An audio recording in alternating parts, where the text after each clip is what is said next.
Morjesta. Eli tosiaan saatiin tässä toista huippupelaajaa tai entistä huippupelaajaa Logosta vastaan nyt matsi. Ollaan istuttu jonossa noin 20 minuuttia ja vihdoinkin päästään pelaamaan. Ruotsalainen, taitaa olla Ruotsin parhaimpia tää Logos tällä hetkellä. Mä oon itse maailmanrankingissa, olisinko jopa top 20, Logos oli sitten noin top 100. Voidaan pelin jälkeen katsoa tarkemmin noin, miten ne oikein menee. Ja nyt tosiaan mä pelaan tässä tokana, mulla on aika, sanotaan näin, että Logoksella on aika vahva etu tässä nyt ekana pelaajana, mutta katsotaan ehkä tää ratingien ero kuitenkin sit ratkaisisi tässä. Ja meillä on Logosen kanssa ollut mielenkiintoisia pelejä, tää kaikki top-pelaajat pelaa toisiaan vastaan käytännössä koko ajan. Tulee tosi tasapaksua lautaa. Nyt pitää alkaa jo todenteolla katsoa, että minne hän haluaisi aloittaa. Voi olla, että pitää ehkä vielä jotain komplikaatioita tähän luoda. Ihan ensi alkuun tämä näyttää mun mielestä todella hyvältä. Ihan sen takia, että jos aloittaa tästä, niin sitten omistaa täältä aika hyvin tätä alakertaa. Jos vastustaja ottaa tuolta, sitten eka totta kai keskelle päin. Tämä on yhteisjaossa. Ja sitten mä oletan, että ihan tonne. Ja tää ampuu nyt todella pahti kuoppaa. Tosta mä en tykkää. Mä ehkä voisin tehdä silleen, että tää ampuu kuoppaa. Tää on mun mielestä tasaisempi peli. Tässä ei oikeastaan ihan selvää, miten pitäisi pelata. Ja katsotaan, miten Logos tän ratkaisee. Nyt jos tästä mennään tänne, niin tää ampuu niin syvää kuoppaa, että täältä kyllä molemmat pelaajat pääsee tännekin peleille. Ja pitäisi olla ihan tasasta. Tai katsotaan nyt vielä, eli hän pelasi tohon, mä pelaan tohon, toi on aika ilmeinen, blokkaan tonne, mä pääsen tähän, ja ei pysty blokkaamaan mua ulos, ja tonne heitetään sitten joku ehkä 2 tai 3 pino, ja sehän suoraan sitten Logokselle tietää huonoja uutisia, koska hän joutuu sitten varhaisessa vaiheessa jo määrittämään, että montako nappulaa tänne heitetään, ja jos tulee virhearvio, niin se voi käydä hänelle kalliiksi ihan kummin päin tahansa. Toi on toinen, mihin mä ajattelin vastaavani, mutta mun mielestä se ei ole ehkä ihan yhtä hyvä, koska tää on kyllä paras, mun mielestä tää on paras, mutta tässä on nyt symmetristä vastapeliä molemmilla, ja tosiaan jos hän aloittaa tonne, niin aika varmuudella aloitan itse tähän. Tästä tulee itse asiassa tämmönen vahvempi rivikuvio, kaikille hyvä muistaa tää. Eli kun hän pelaa tuohon, mä pelaan tähän, mä saan tässä vahvemman rivin itselleni, ja se tarkoittaa, että Logos ei enää tästä linjasta pääse alas ikinä. Ja se on oikeastaan aika mukava tilanne jopa, että sitten täällä omistaisi tämän alakerran kokonaisuudessaan. Mutta joo, että symmetrisiä vaihtoehtoja molemmille. Mun mielestä tämä peli tulee ratkeamaan loppujen lopuksi sen nojalla, että miten tämä ahdasalue pelataan. Että tätä ei nyt, se on selvää, että yksikään pelaaja ei pysty tätä nyt yksinään omistamaan. Itse asiassa ihan vaan tämän omistamisen takia, onko tämä, joka avaa tänne, onko se vahvin? Okei, mutta hän aloitti tohon. Lasketaan toi, koska toi voi vähän muuttaa tilannetta. Eli otetaan, että mä pelaan tohon, mutta hän pelaa suoraan tähän. Mä menen keskelle. Hän pelaa tähän. Se on jossain määrin epämukava. Se on epämukava, mutta mä voin pelata tähän ihan jollain melko hyvälläkin koolla. Hän joutuu tekemään valinnan ja sitten täältä tullaan läpi. Tää ei mua houkuttele, koska hän pelaa tohon ja sitten mitäs sitten tehdään. Et se on vaan huono. Tämähän on mielenkiintoinen. Toimisiko tämmönen? Tässä mä omistaisin tämän alueen jo niin kuin käytännössä suoraan. Voiko hän estää mun poispääsyä? Sehän tässä on mielenkiintoista. Eli sanotaan, että mä aloitan tästä. Hän pelaa aikaan tohon. Mun mielestä se on niin kuin pakotettu siirto. Mä pelaan tonne.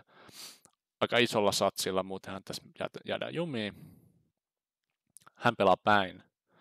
Mä pelaan tohon. Ja mä saisin tän. Tää näyttää todella hyvältä. Mulla on reaktiivinen. Aina kun tulee tänne, mä pelaan tohon. Jos pelaa tohon, niin on mahdollista reagoida, mutta en tiedä tarviiko. Että on niin epämukava hänelle. Eli oletetaan, että pelataan tähän, hän aloittaisi tohon ja toisin kuin hän luulee, mä en aio reagoida tähän, vaan mä jätän tänne ehkä 5, ehkä 6 lammasta, laitan kaikki loput tonne, eli about 10-6 splitillä mentäisiin 10 lammasta tonne, sitä on hyvin vaikea estää, ja mä vielä ammun tännekin, eli mä itse asiassa otan nyt aivan toisenlaisen kannan, analysoin onneksi tämän position aika hyvin itse, ja mun mielestä näyttää siltä, että ihan vaan se, että hän ei voi estää mua, että olisiko tämä ei olisi tietenkään ollut parempi, koska vaikka tällä on nopea pääsy tänne, niin sitten täällä on muut ongelmat, ei pysty laittaa kiinni. Mutta tämä on kyllä hyvin epämukava, koska hänelle siis, koska nyt mulla tulee 10 lammasta täältä, ja ne tulee jotenkin levittäytyä, mä en jaksa liikaa murehtia, miten se tapahtuu, kun mä näen tästä suoraan, että se tulee tapahtuu. Tästä mä puhuin, tämä on mun mielestä reaktiivinen, mielestäni hän ei saavuta tällä siirrolla yhtään mitään. Ja nyt tähän voidaan heittää mun puolesta kakkosen idea on se, että mulla on nyt myös tämä, mitä mulla ei aina olisi ollut aikaisemmin. Ja tää on sitten ehkä enemmän more flexible. Nyt mä jotta me vaan ratkaistiin, että hän omistaa nämä, mä omistan nämä, muuten pelataan ihan sovussa. Jos hän pelaa toho, ei haittaa, mennään ylös. Mutta kyllä tämä 4 piti mun mielestä pysäyttää. Vai olisiko tässä itse asiassa? Lasketaan nopein. 4 ei nimittäin kovin paljon uhkaa. Maksimissaan sieltä on tuossa 3. Ja minnes ne levittäytyy, ne menee tähän.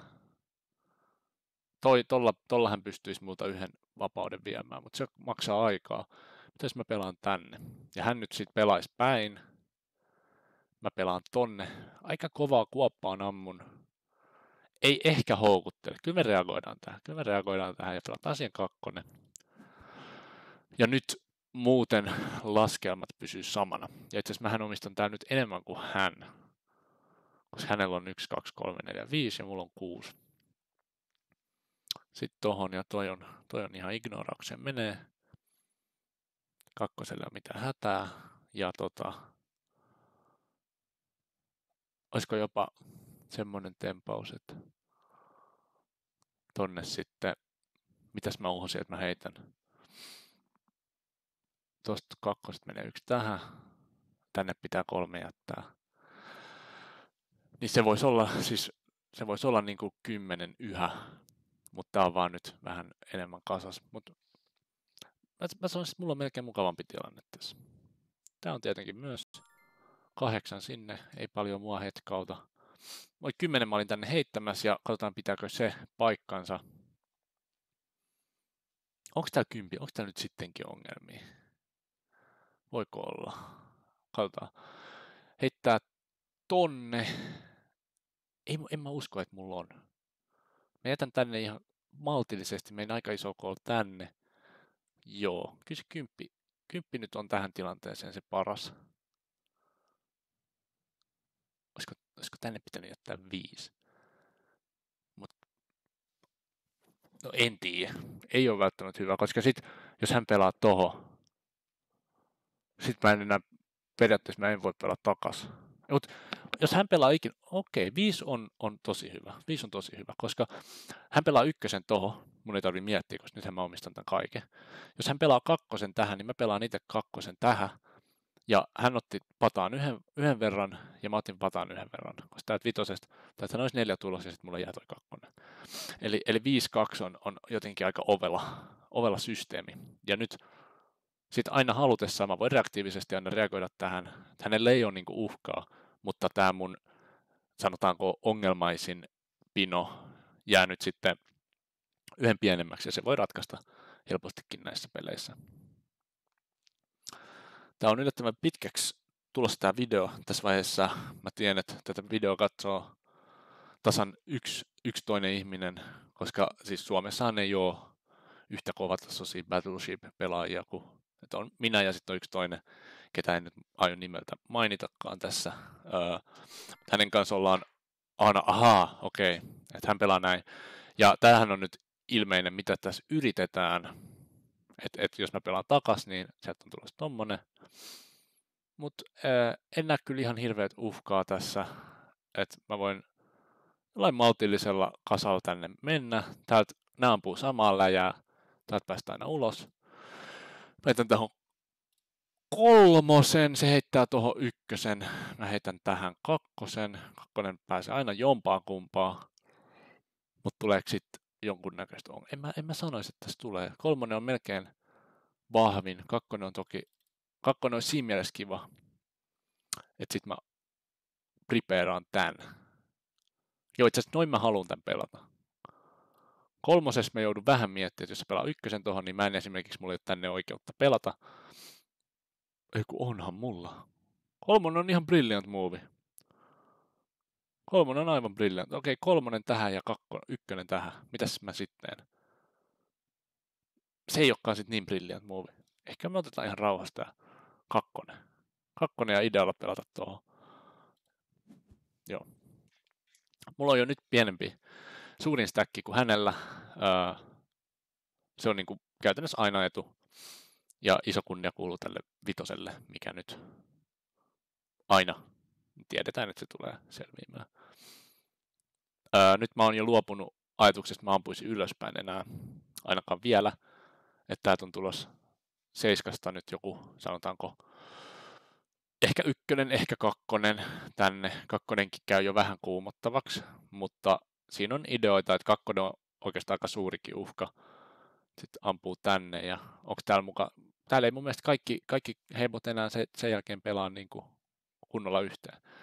Ja sitten jos hän itse pelaa tän, niin tähän käy vielä pelottavammaksi. Et ei tämä oikeastaan sit uhkannut loppujen lopuksi mitään. 8 ei mua kiinnosta. Tämä on itse asiassa voitettu peli. Mä näen sen suoraan tästä. Ja on kyllä todella tyytyväinen, että otettiin voitto, vaikka pelattiin toisena. Toisen on hirveän vaikea pelata voitosta näitä vähän parempia vastaan. Mutta Logoksella on nyt ollut huono kausi päällä. Logos oli muistaakseni eilen vielä 300 elon yläpuolella. Tämä on niinku epätoivoa. Tämä on epätoivoa Logokselta, että tässä ei nyt, hänelle ei mene kovin hyvin. Onko 3 jopa, onko tämä ihan forced win? Hän voisi pelaa tohon, mutta se vaikuttaa musta todella ankealta. Ei hän voi pelaa tohon. Jos mä heitän 1 tähän, niin mitäs mun tilanne menee sen jälkeen? Mulla on tää 4, mistä mentäisiin näin. Sitten mulla on 2 ja mulla on 5. Ja jos ikinä toi, niin sitten molemmat ottaa pataa. Itse asiassa ei. Tässä on pieni nuanssi. Eli periaatteessa 2. Sitten toi 6 tulee tuohon. Alkaako mua sitten vähän jo pelottaa? Tää 2 nyt, tää on niinku aina kunnossa. Eli ihan sen nojalla, että tätä ei tarvitse liikaa miettiä, niin heitetään 3 tonne. Ja nyt näyttää hyvältä. Niin kuin te olin sanomassa, Logos eilen vielä pyöri 300 yläpuolella. Mä silloinkin hänet pieksin pari kertaa. Ja sanotaan, että vähän tälleen farmasin. Hän ei ole ihan niin vahva ehkä kuin minä. Ja sen kyllä huomaa. Tämä on ollut mielenkiintoinen matsi tälläkin hetkellä. Ihan ilmainen vinkki kaikille, jotka on tuskaillut saman kanssa, että tokana on hirveän vaikea pelata näitä Battleship-pelejä. Niin tämmöinen lauta, missä on 2 reikää, on tokalla niin kuin melkein aina playable. Se johtuu siitä, että tämä on symmetrinen ja täällä on yhtäläiset mahdollisuudet. 1 reikä on paha sen takia, koska siinä on se epäsymmetria, että kun kuitenkaan se reikä ei ole ihan kesken lautaa, niin siinä on aina joku 1 sivu, mikä jää paremmaksi ja eka pelaaja sitten ottaa se itselleen. Ja 3 reikää on sitten tyypillisesti ongelmallinen sen takia, että se menee sitten niin ahtaaksi, että yleensä taktiikat vaan toimii sen pelaajan pussiin, joka pelaa paremmin. Ja nyt alkaa niin kuin epätoivo paistaa hänen pelistään, että hän suojaa tämän, mutta mun mielestä tässä ei ole ehkä mietitty ihan loppuun asti. Mun mielestä itse asiassa tämä näyttää, että mä itse asiassa voitan nyt. Mä heitän 1 tonne, heitänkö? Tää on varma.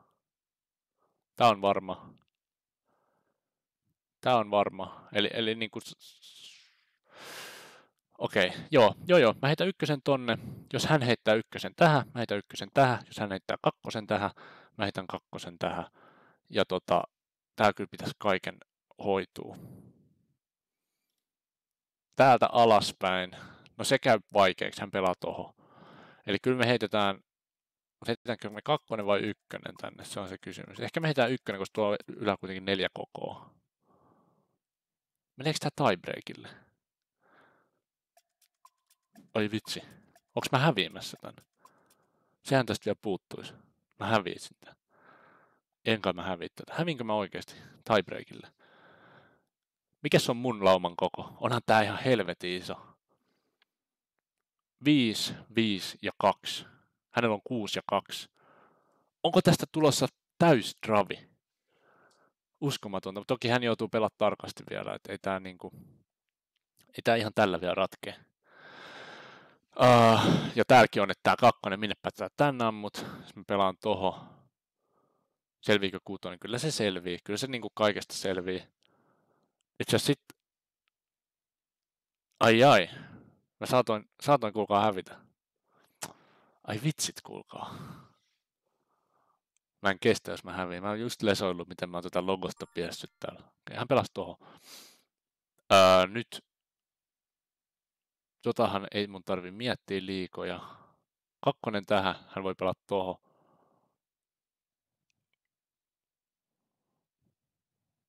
Pelaaks mä 1? 1 tohon. Mitäs sitten? Tonne voi se niinku kaikki selvii. Jos tähän, tänne 1. Mun on pakko heittää 1 tähän ja tää näyttää siltä, että Logos voittaa tän tiebreakilla, mikä on kyllä musertavaa. Todella. Ei muuten välttämättä voita. Nyt hänen todella on oltava tarkkana. Ei muuten välttämättä voita tiebreakilla hän. Mulla on tässä... Voinko mä pelata ton? Onko hänen pakko heittää tänne? Ei oo pakko. Tää on pakollinen. Jompikumpi tuohon pitää pelata. Muuten hän hävii. Katsotaan miten menee. Joo, hän saa paremman tiebreakin tästä. Tää on itse asiassa... Ai että! Ja hän hävisi. Hävisikö todella?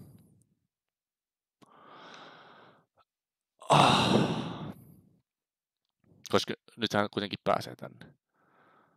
Jos mä menen tohon, hän tulee tänne alas. Mä menen tohon.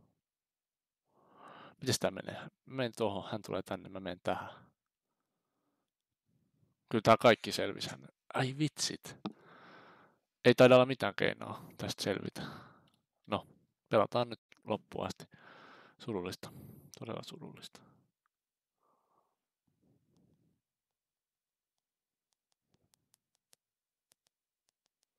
Harmi.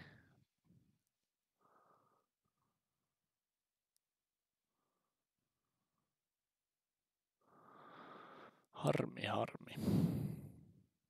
Voinko mä pakottaa tasapelin? Nyt tää oli pakollinen, eikö vaan? Mä pelaan tohon. Hän pelaa tohon ja tohon. Ai. Joo. Hän saa kaikki lampaat yhdistettyä. Ja joo. Ei oo hyvä. Ei oo hyvä tämä. Tonne, tohon ja tohon. Se on voittainen. Jos tähän... Hei! Tasapeli! Logos tekee virheen. Logos tekee virheen, kyllä. Ja tässä nähdään, miksi tämä peli ei ole kuitenkaan niin helppo edes loppuun asti. Koska nyt kun mä pelaan tähän, niin mitäs nämä 2 tekee? Eli hän on näennäisesti selvinnyt. 1, 2, 3, 4, 1, 2, 3, 4. Mutta loppujen lopuksi hän ei kuitenkaan tätä peliä enää pysty voittamaan. Tämä meni niin vaikeaksi tämä loppupeli, ja pienimmät virheet kustantaa hänelle, ja hän ei pysty tätä voittamaan enää. Ja mä totta kai saan kaikki lampaani täältä ihan normaalisti selviteltyä, ja kyllä pienestä jää kiinni, mutta joo, tänne ei enää mahdollista heittää. Ja jos täältä olisi heittänyt, niin tänne ei olisi ollut mahdollista. Et se oli varma epätehokkuus, jolle hän ei tässä vaiheessa enää mitään pysty tekemään. Ja me otetaan voitto tästä. Hieman vaikea voitto. Ja hän luovuttaa, Logos luovuttaa. Ja 399 päästiin. Mitäs näkyykö täällä maailmanlistoilta, missä täällä ollaan? Ei mitään, hieno peli. Ja aikaisemmin oli mainitsemassa tätä toista Suomen toppelaa, joka on tällä hetkellä varmasti ainoa ihminen, joka tätä videoa enää katsoo, niin hänelle kiitokset videon katsomisesta. Ja nähdään ensi videossa. Kiitos paljon.